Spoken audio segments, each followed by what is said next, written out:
नमस्कार। श्री गणेशाय नमः। श्री सीतारामचंद्राभ्याम नमः।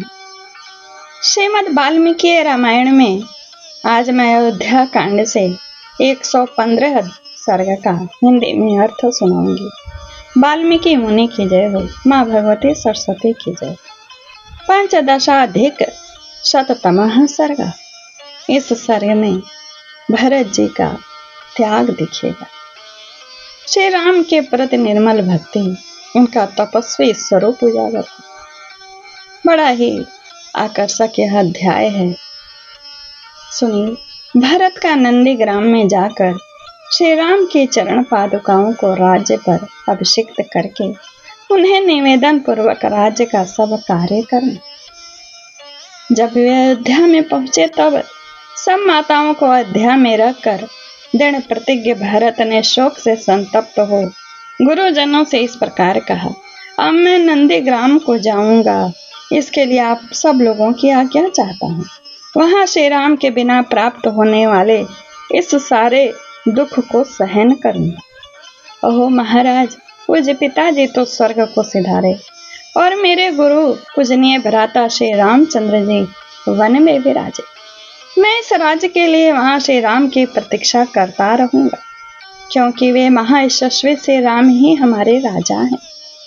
महात्मा भरत का यह शुभ वचन सुनकर सब मंत्री और पुरोहित वशिष्ठ जी से बोले, भरत, भातृभक्ति से प्रेरित होकर तुमने जो बात कही वह बहुत ही प्रशंसनीय है। वास्तव में वह तुम्हारे ही योग्य है। तुम अपने भाई के दर्शन के लिए सदा लालयित रहते हो और भाई के ही सौहार्द यानी हित साधन में संलग्न भी रहते, साथ ही श्रेष्ठ मार्ग पर स्थित हो। अतः कौन पुरुष तुम्हारे विचार का अनुमोदन नहीं करेगा। मंत्रियों का अपनी रुचि के अनुरूप प्रिय वचन सुनकर भरत ने सारथी से कहा, मेरा रथ को जोत कर तैयार किया जाए। फिर उन्होंने प्रसन्न वदन होकर सब माताओं से बातचीत करके जाने की आज्ञा ली। इसके बाद शत्रुघ्न के सहित श्रीमान भरत रथ पर सवार हुए। रथ पर आरूढ़ होकर परम प्रसन्न हुए भरत और शत्रुघ्न दोनों भाई मंत्रियों तथा पुरोहितों से घिरकर शीघ्रता पूर्वक वहां से प्रस्थान किए। आगे आगे वशिष्ठ आदि सभी गुरुजन एवं ब्राह्मण चल रहे थे। उन सब लोगों ने अयोध्या से पूर्वाभिमुख होकर यात्रा की। उस मार्ग को पकड़ा जो नंदी ग्राम की ओर जाता था।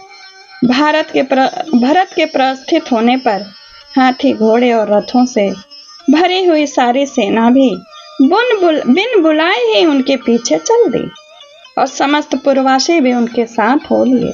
धर्मात्मा भातृवत्सल भरत अपने मस्तक पर भगवान श्री राम की चरण पादुका लिए रथ पर बैठकर बड़ी शीघ्रता से नंदी ग्राम की ओर चल दिए।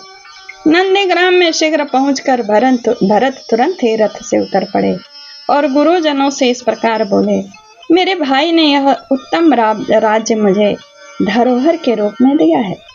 उनके यह सुवर्ण विभूषित चरण पादुकाएं ही सबके योग क्षेम का निर्वाह करने वाली हैं। तत्पश्चात भरत ने मस्तक झुकाकर उन चरण पादुकाओं के प्रति उस धरोहर रूपी राज्य को समर्पित करके दुख से संतप्त हो समस्त प्रकृत मंडल यानी मंत्री, सेनापति और प्रजा से कहा, आप सब लोग इन चरण पादुकाओं के ऊपर छत्र धारण करें। मैं इन्हें आर्य श्री रामचंद्र जी के साक्षात चरण मानता हूँ। मेरे गुरु की इन चरण पादुकाओं से ही इस राज्य में धर्म की स्थापना होगी। मेरे भाई ने प्रेम के कारण ही यह धरोहर मुझे सौंपी है, अतः मैं उनके लौटने तक इसकी भली बात रक्षा करूंगा। इसके बाद मैं स्वयं इन पादुकाओं को पुनः शीघ्र ही श्री रघुनाथ जी के चरणों से संयुक्त करके इन पादुकाओं से सुशोभित श्री राम के उन युगल चरणों का दर्शन करूंगा। श्री रघुनाथ जी के आने पर उनसे मिलते ही मैं अपने उन गुरुदेव को यह राज्य समर्पित करके उनकी आज्ञा के अधीन हो उन्हीं की सेवा में लग जाऊंगा। राज्य का यह भार उन पर डालकर मैं हल्का हो जाऊंगा। मेरे पास धरोहर रूप में रखे हुए इस राज्य को, अयोध्या को तथा इन श्रेष्ठ पादुकाओं को श्री रघुनाथ जी की सेवा में समर्पित करके मैं सब प्रकार के पाप ताप से मुक्त हो जाऊंगा। ककुतस्थ कुलभूषण श्री राम का अयोध्या के राज्य पर अभिषेक हो जाने पर जब सब लोग हर्ष और आनंद में निमग्न हो जाएंगे, तब मुझे राज्य पाने की अपेक्षा चौगुनी प्रसन्नता, चौगुने यश की प्राप्ति होगी। इस प्रकार दीन भाव से विलाप करते हुए दुख मग्न महायशस्वी भरत मंत्रियों के साथ नंदीग्राम में रहकर राज्य का शासन करने लगे।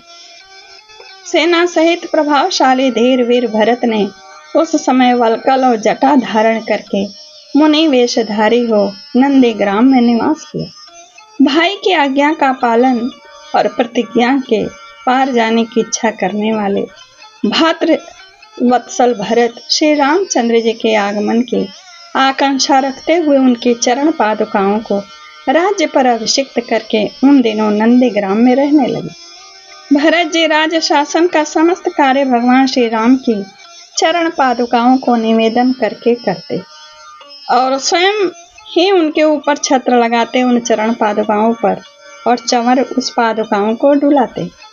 श्रीमान भरत बड़े भाई की उन पादुकाओं को राज्य पर अभिषिक्त करके सदा उनके अधीन रहकर उन दिनों राज्य का सब कार्य मंत्री आदि से कराते थे। उस समय जो कोई भी कार्य उपस्थित होता था और जो बहुमूल्य भेंट आती थी, वह सब पहले उन पादुकाओं को निवेदन करके पीछे भरत जी उसका यथावत प्रबंध करते थे। और यह सर्ग यही पूर्ण होता है। इत्याशय श्रीमद् रामायणे वाल्मीकि आदि काव्य अयोध्या कांडे पंचदशाधिक शततमः सर्गः।